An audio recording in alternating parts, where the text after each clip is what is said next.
Hello दोस्तों, मैं Rehan bag आपको एक बात बताना चाहता हूँ। मैं एक वीडियो बनाने वाला हूँ।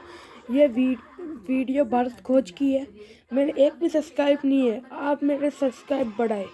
एक भी सब्सक्राइब नहीं है, 0 सब्सक्राइब। आप जल्दी से बेल आइकन को सब्सक्राइब कर दे और लाइक कीजिए। मैं भारत खोज आपको बताता हूँ अहमदनगर की किले की। देखिए, अहमदनगर का किला। अहमदनगर का किला 13 अप्रैल 1944 1944। यह मेरी 9वीं जल यात्रा थी। मतलब ये चाचा जवाहरलाल नेहरू की 9वीं जल यात्रा थी। मतलब चाचा जवाहरलाल नेहरू के हाथ से लिखा है। ये किताब उनके हाथ से लिखी है। उनका मतलब पेपर, जब वो खुद अहमदनगर के किले में गए थे। हमें यहाँ आए 20 महीने से भी अधिक समय हो चुका है।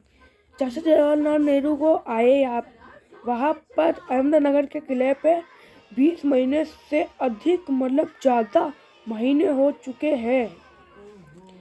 जब हम यहाँ पहुँचे तो अंधियारे आकाश में झिलमिलाते दूज के चांद ने हमारा स्वागत किया।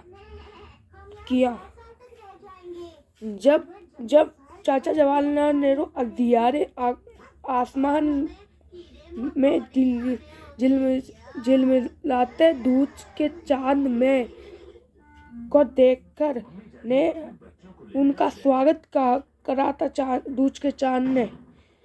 और शुक्ल पक्ष शुरू हो चुका था। मतलब शुक्ल पक्ष शुरू हो गया था कि तब में से हर बार जब नया चांद उगता है तो जैसे मुझे याद दिलाता है कि मेरे कारावास का 1 महीना और बीत गया। तब से हर बार दूज का चांद नया दूज का चांद उगता तो जैसे उनको चाचा जवाहरलाल नेहरू को याद दिलाता कि मेरे करवास का 1 महीना पूरा हो रखा है। उनका करवास 1 महीना पूरा हो चुका है।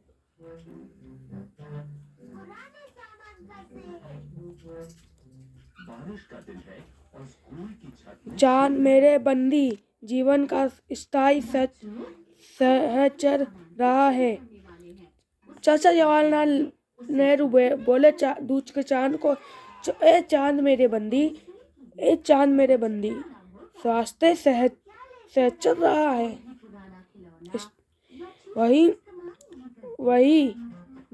वही मुझे इस बात की याद दिलाता है कि अंधेरे के बाद उजाला होता है। जब दूज का चांद आता, जब रोशनी हो जाती थी। अंधेरे के बाद अंधेरा छुप जाता था। और अहमदनगर का किला कब खोजा गया, मतलब कब गए थे जवाहरलाल नेहरू? सन 1953। सन 1953 में जवाहरलाल नेहरू के अहमदनगर किले की पुण्य यात्रा की। आगे का पेज सुनाता हूँ। और चाचा जवाहरलाल नेहरू अहमदनगर के किले के अंदर 8वें रूम के अंदर थे। अहमदनगर के किले के 8वें नंबर के रूम को देखा हुआ हूँ। अहमदनगर किले का वह कक्ष जहाँ 1982-85 में जवाहरलाल नेहरू को रखा गया था। अतीत का भार बताता हूँ आपको। दूसरी जेलों की तरह यहाँ अहमदनगर के किले में भी मैंने भगवानी करना शुरू कर दिया। और दूसरे जेलों की तरह वहाँ के अहमदनगर के किले में भी भगवानी करना शुरू कर दिया। मतलब वो बहुत सजा देते थे उनको। मैं रोज कई घंटे तपती धूप में भी फूलों के लिए क्यारियां बनाने में बिताना था। वो रोज पूरे गंदे पौधों में पौधे तपती धूप में मतलब तेज धूप में पौधों की देखभाल करते थे और पौधे उगाते थे। और मिट्टी बहुत ही खराब थी।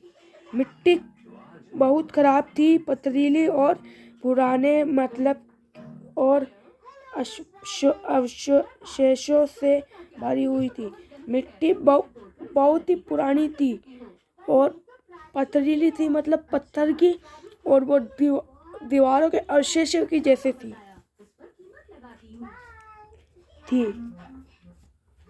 और चूंकि ये इतिहास स्थल है, इसकी अतीत में पुरानी ये वीडियो 10 मिनट की है भाइयों। आप देखो या नहीं देखो, मेरे को सब्सक्राइब करना, मेरे एक भी सब्सक्राइब नहीं है, प्लीज मेरे एक भी सब्सक्राइब मतलब सब्सक्राइब तो करना है। मेरे को बोलना ही नहीं आता सही ढंग से, किताब भी सही से नहीं पढ़ना है। देखो चूंकि यह इतिहास स्थल है, इसकी अतीत में इसने कई युद्ध और राजमहलों की दुर्विशादियां देखी है। चूंकि यह इतिहास में स्थल है, यहाँ का इतिहास बहुत मतलब अतीत में इसने पुरानी है, मतलब बहुत पुराने टाइप का था। और कई युद्ध में राजमहलों की दुर्विसंधियां देखी है।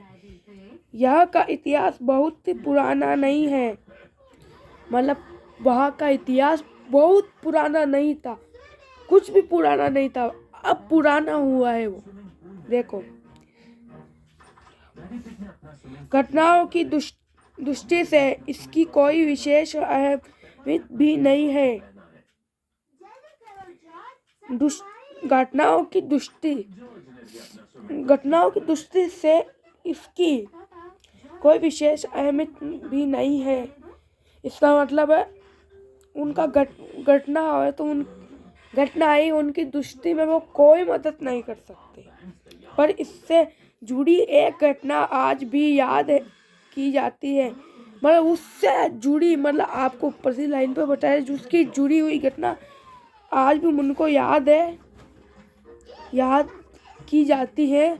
यह घटना है चांद बीबी नाम की एक सुंदर महिला के साहस की कहानी, जिसने इस किले की रक्षा के लिए अकबर की शाही सेना के विरुद्ध हाथ में तलवार उठाकर अब सेना के नेतृत्व किया, परंतु अब उसके आदमी ने उसकी हत्या कर दी। एक चांद बीबी नाम की थी सुंदर सुशील महिला के साहस, वो अपने वीरता की कहानी, उनकी वीरता की कहानी सुनते हैं सब लोग, उन्होंने इस किले अहमदनगर किले की रक्षा की, अहमदनगर किले की, और अकबर की शाही सेना के विरुद्ध जाकर उन हाथ में तलवार खुद अपने साथ से लेकर उनसे लड़ी। बहुत गर्व की बात है, बहुत गर्व की। और लेकिन अब उनके आदमी उनके पति ने उनकी हत्या कर दी।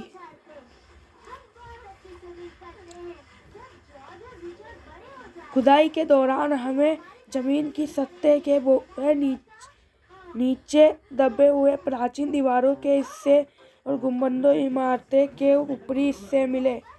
उनके खुदाई के तौर वो पहले उनके पुराने के जमाने के खुदाई के टाइम जमीन के सतह की बहुत नीचे दबे हुए प्राचीन दीवारें के हिस्से और कुछ गुंबदों और इमारतें होती है ना, उनके और के ऊपरी हिस्से मिले। अब दोस्तों ये पूरा कहानी खत्म। आपको अगला बाद में सुनाऊंगा। प्लीज़ मेरे को सब्सक्राइब कीजिए, बेल आइकन को दबाओ, एक और वीडियो भेजूंगा बाद में। जय हिंद।